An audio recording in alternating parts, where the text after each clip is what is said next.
اعوذ باللہ من الشیطان الرجیم بسم اللہ الرحمن الرحیم اللہم صلی علی سیدنا محمد وعلی آل سیدنا محمد وصحاب سیدنا محمد وبارک وسلم۔ السلام علیکم ورحمۃ اللہ وبرکاتہ۔ فجر کی نماز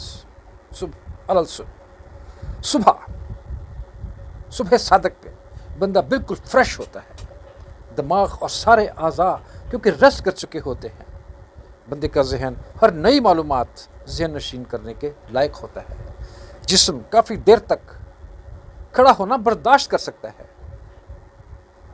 ہے نا، اسی لیے اس میں لمبی رکعتیں لمبی صورتیں پڑھی جاتی ہیں۔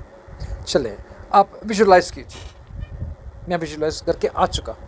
آپ مسجد نبوی صلی اللہ علیہ وسلم کے صحن میں صبح صادق کے وقت قبلہ رو کھڑے ہیں، باد نسیم آپ کے چہروں پر تازگی اور پورے جسم میں ہلکی سی سرد لہر دوڑا رہی ہے، آپ کے کان اللہ کا تازہ ترین کلام سننے کو بےتاب ہے، آپ کا ذہن ہر لفظ کو یاد رکھنے کی تیاری کر رہا ہے، preparing itself۔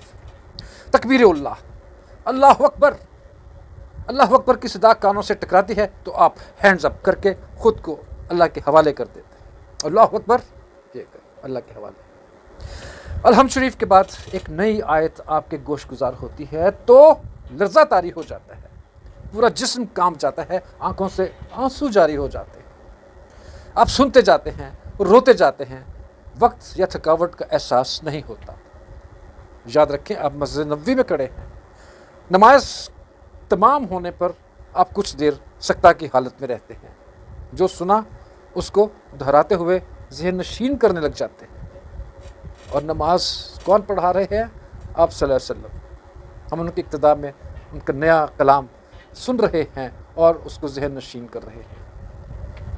اللہ اکبر۔ جب نئی آیات کے سحر سے نکلتے ہوئے ایک دوسرے کو دیکھتے ہیں تو سب کی آنکھیں میں نمی دیکھ کر ہم مسکرا دیتے ہیں، دیکھیں ذرا، سبحان اللہ سبحان اللہ۔ فجر کی نماز مکمل ہوئی، سارا دن آپ کے دل و دماغ میں اس کا اثر قائم رہے گا۔ یہ وہ وقت ہے جب آپ صلی اللہ علیہ وسلم قرآن پاک کا نزول فجر کی نماز میں ادا فرمایا کرتے تھے۔ ظہر کی نماز اور عصر کی نماز خاموشی سے پڑھیں۔ ہوتا یہ تھا کہ مکہ کی گلیوں میں شور مچاتے بچے لاکھ کوشش کے باوجود مسلمانوں کو ڈاواں ڈول نہ کر سکے، نہ ہی کر پائیں گے، وہ شور مچاتے تھے، اس لیے یہ دونوں نمازیں خاموشی سے پڑھتے۔ مغرب عشاء دہرانے میں اور اکثر لوگ تہجد میں دہراتے وہ آیات جو نئی صورتیں نازل ہوئی ہیں ان کو۔ اللہ اکبر۔ اس وقت منافقین کا سامنا سب سے مشکل تھا، بہت مشکل، اور یہ ہے فجر کی نماز کی اہمیت اور اس میں لمبی صورت پڑھنے کا ایک جواز جو آپ صلی اللہ علیہ وسلم اپنی امت کو پیغام ارسال فرماتے ہیں۔ السلام علیکم۔ ذرا سوچنے کی بات ہے، صرف اس کو سن کے وہ نہیں کر دینا، سوچیں کہ ہوا کیا ہوگا اس وقت جب آپ اپنے دین میں پہلی مرتبہ داخل ہو رہے ہیں۔